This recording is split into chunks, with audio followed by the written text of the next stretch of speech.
Ladies and gentlemen, boys and girls, it's time for Kokomo the Clown live from Fortaleza, Brazil.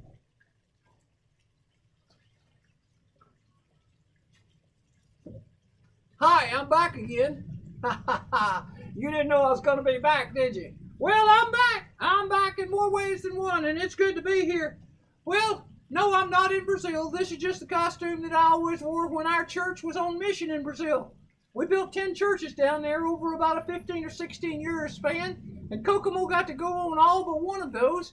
And in all of those events, Kokomo got to participate in Brazil with an interpreter there. Marilla Honda was his name. And so Mo would always take care of Kokomo and make sure that his words were understood because I didn't speak Portuguese and most of those folks didn't speak English. Well, anyway, we're back in America. We're on my lanai right here, and we're at the back part on the deck looking out over our backyard, and there are no people out there, so you're going to have to be my audience, and I'm going to have to pretend that you're responding to what I say. So anyway, let's start out. First of all, I want to tell you it's getting close to supper time for me, and I'm thinking about tonight. I want to have a peanut butter and jelly sandwich. And so I just came along and I made sure that I got a jar of peanut butter. There it is, Peter Pan, creamy peanut butter. Oh man, that mixes so well, especially if you're mixing it with Welch's grape jelly. So if you got grape jelly over here, you got peanut butter over here. So now what we're going to do is do a little magic trick. Because you see, if I do something like this right here, those things swap places. And I want to give you a chance to help me out with that. So when we count three, I want you to do one big sweep across, all right? You ready? 1, 2, 3. All right. So how many of you think there's still jelly over here? Well, let's check.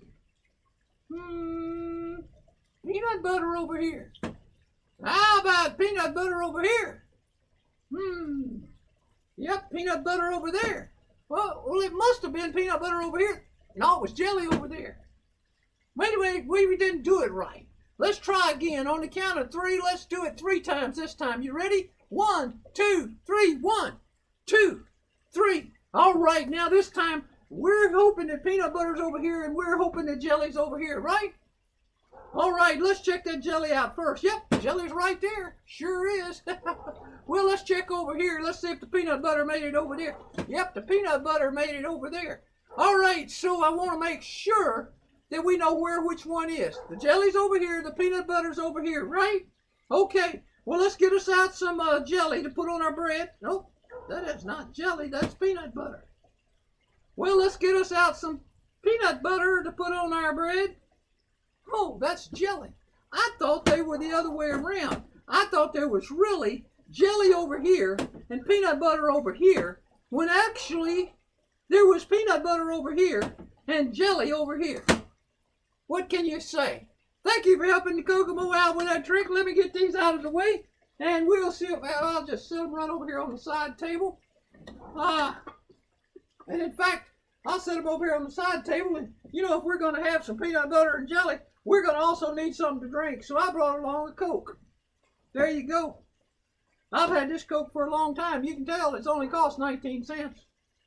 Well, anyway, I want to tell you what I can do. I want to tell you that around our house, Coke disappears so fast you can't even see it. I mean, it's just gone. And so what I want to do is show you how we make Coke disappear right here, though. First of all, we're going to make Coke disappear right here. But watch this right here. Ta-da! Half of it's gone. Oh, you don't really believe it's gone? You think it's still there? Well, you might be right. Let's see if I can pull it. Yeah, I can pull it up. Yep. Okay. Now, I'll just make it disappear this way then. Let's put our little scarf right over the top. Let's say those words, abracadabra, hocus pocus, I love peanut butter and jelly sandwiches. And look at there, it's gone. Oh, you think there's something still under here? Let's check. Yeah, you're right. Half the Coke's under there. But remember, I made the other half disappear. The other half is gone. Oh, you don't believe me? Well, let me check. Well, you might be right. I tell you what I better do. I better put that scarf over the top of there and say those same words, abracadabra, hocus pocus, I love peanut butter and jelly sandwiches. And looky here now, it's gone. In fact, let me come around right here and let you look real close. See my smiling face through there. See my fingers flipping through there. Because it's gone. That's called peanut butter and jelly. So we did the meal thing. We had our peanut butter and jelly. We did our Coke, and that's what that's called, is our disappearing Coke. Now we got to go to one of our others here this evening. Every time we gather, there's always a Bible story involved. And first of all, I want to tell you about this one right here. You know, this is a Bible story that you find in the Old Testament about a great flood and about Noah. Now, Noah was a follower of God, and God told him to build a boat because there was going to be a great big flood. And Noah wanted to know, why do I need to build a boat? Said, we don't even know what rain is around here, and there's no flood waters coming up. We've been in a drought for over 100 years. And God said, Noah, build a boat. Noah's out there for years on top of years on top of years. He didn't have chainsaws. He didn't have table saws. He didn't have hammers and nails. He just had his hands and his tools to heat out a big old boat. He built out a boat that's as big as the average football stadium in America. That's about the size of that boat. All right, so if you look at that size as being the size of the boat, Noah built for a long time. And it came the day for him to load all of his family in and to load all of the animals in, as you can see them going in our picture. And all of the ones that went in and all the things and all the people that were left behind because they didn't believe Noah, they made fun of him. Noah loaded the boat up. He closed up the door and everything. Noah went out on an excursion for the next little while, and all those days that would pass, Noah kept believing God and saying, one day we're going to be back on dry land. One day we're going to be back on dry land. Except God, in fact, God's going to show us a time when dry land is available. One day when Noah was out on the deck of that boat, along came a bird with a little olive branch in his mouth. And that let Noah know the trees were growing again. The water started to recede. And Noah and the boat landed on dry ground. And when Noah landed on dry ground, he and all the animals left the boat because they saw the beautiful sign of the rainbow where God said he would never bring a flood again that would destroy the earth. You remember that. The next time you have troubles, you have problems, remember all you got to do is trust in God and you'll find the answers in his beautiful rainbow. All right, two more. And both of these involve money just a little bit. I got my bucket here, and my bucket doesn't have anything in it. All right? I just hold on to my bucket and I just say some magic words like abracadabra, hocus pocus, I love peanut butter and jelly sandwiches. And you know what? All of a sudden money just starts coming into people's hands in the congregation or in the audience where I am. And they can just throw those coins up there to me and I catch them in my bucket. The problem is we don't have any of that here. And so what I need you to do is help me out with that. What I need you to do is when I say a certain age group or a certain group of kids or a certain group of adults to throw coins up here, I want you just to magically pick out a coin and throw it right through your TV, right through your computer. Now don't throw it through there actually. I said magically. Make like you're throwing it through, and I'm going to catch it over here on my deck right outside the back of my house. All right, I'm ready. You ready? Let's start off with all of our kids who are in the grades kindergarten, any kid up through the fifth grade. Any kid up through the fifth grade. When I count to three, I want you to throw coins up here. We'll find out how many of you are here by how many coins I catch. All right, you ready? 1, 2, 3. And there comes the first one. Oh, there comes another one. I gotta reach over here for that one. Whoop, back here for that one. Whoop, back here for that one. Oh, right. I think I got them all. Let's see. 1, 2, 3, 4, 5, 6, 7. All right. All right. So now let's take our teenagers and young adults In fact, let's do it this way. With our teenager and all of our adults, if you're left-handed, I want you to bury your left hand and throw that coin magically through that television set, right through the airwaves, and right out here in my lanai or deck out back. Here we go. You ready? 1, 2, 3, 4. Nobody threw. Oh, I counted to 4. It stopped you. I'm sorry. I'll just count to 3 this time. You ready? 1, 2, 3. And there comes the first one. There comes another one. There comes another one. And another one. Let me go over here and get. Oh, I got that one. Look, I got those. Well, let's see what we got here. Oh, one last one. Well, let's see what we got now. 1, 2, 3, 4, 5, 6, 7, 8, 9, 10, 11, 12, 13, 14, 15. Whew. Well, we got one more group that's very special to me.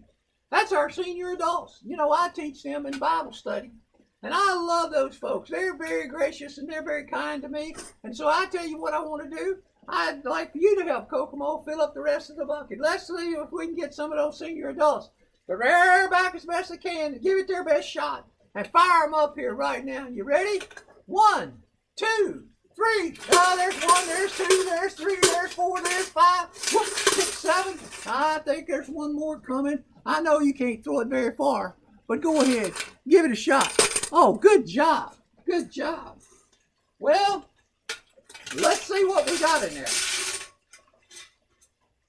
With everybody helping, everybody participating. We got 1, 2, 3, 4, 5, 6, 7, 8, 9, 10, 11, 12, 13, 14, 15, 16, 17, 18, 19, 20, 21, 22, 23, 24. 24 folks helping. Now, don't you wish it was that easy when you're taking up the offering on Sunday?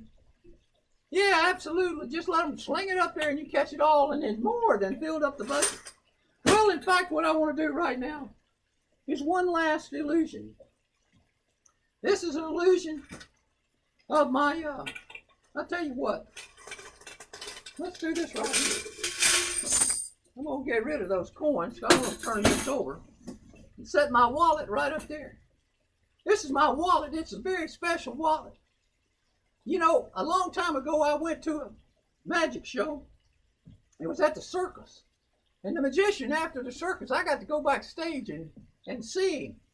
And he said, what magic trick is it that you'd like to know how to do? And I said, well, I'd like to know how to do that one with the 6 $1 bills. He pulled out his wallet, and he grabbed his dollar bills, and he had 1, 2, 3, 4, 5, count them, 6 $1 bills. I said, yes, sir. Can you show me how to do that trick? He said, I'll show it to you. He said, it reminds me of the time when I went to the store, and I bought something that cost $1, $2, $3. And when I got back home and counted my money, I still had 1, 2, 3, 4, 5, count them, 6 $1 bills. I said, yes, sir, that's the trick I want to learn. And I'm going to put these under here so that they don't blow away back here. I said, that's the trick I want to learn. He said, I'll tell you what. He said, I don't tell anybody tricks. But I believe if you go down to the magic store, you can buy that trick. I went running into the magic store, and I said, I want to buy a magic trick. I want to buy a magic trick. And he said, what trick you want to buy?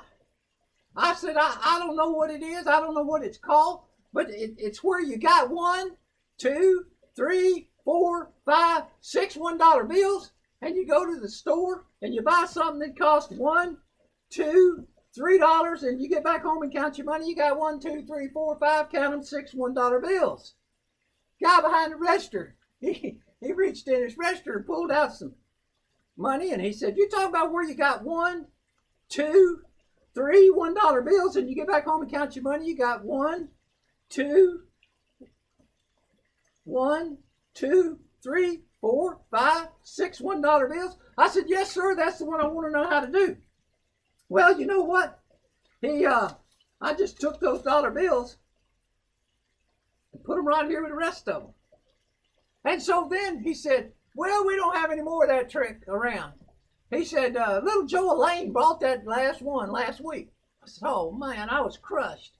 He said, well, I'll tell you what you do.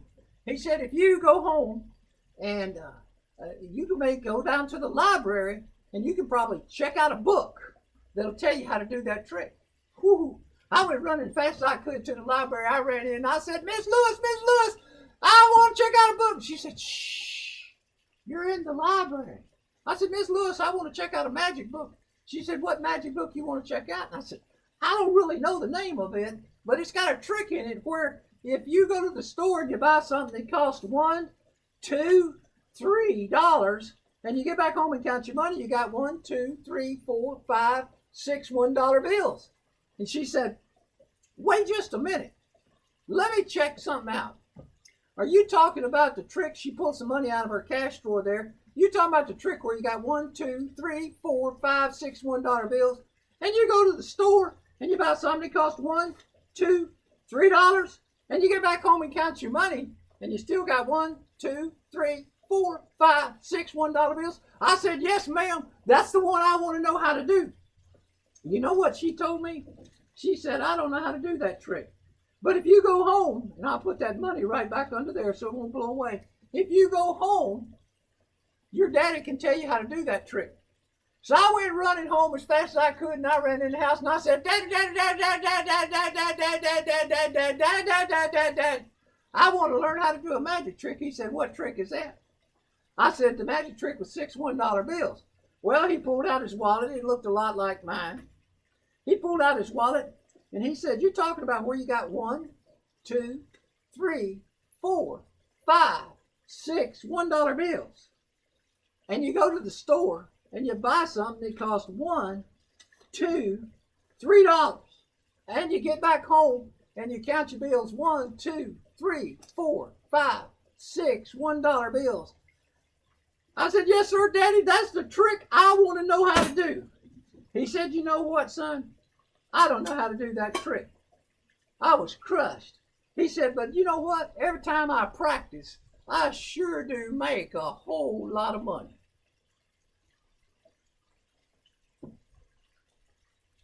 Well, I want to thank you for letting me share with you a little bit tonight. Don't forget that for the next wherever, as long as we're sheltered in and can't get out, I'll try to each night around 6 o'clock share with you for 10 or 12 minutes and just share with you some good news. And the good news always is the good news of Jesus Christ. So from Kokomo, from Brazil, and from the King's Clowns, a part of ministry of Carrollwood Baptist Church, it's time for us to say, that's all, folks.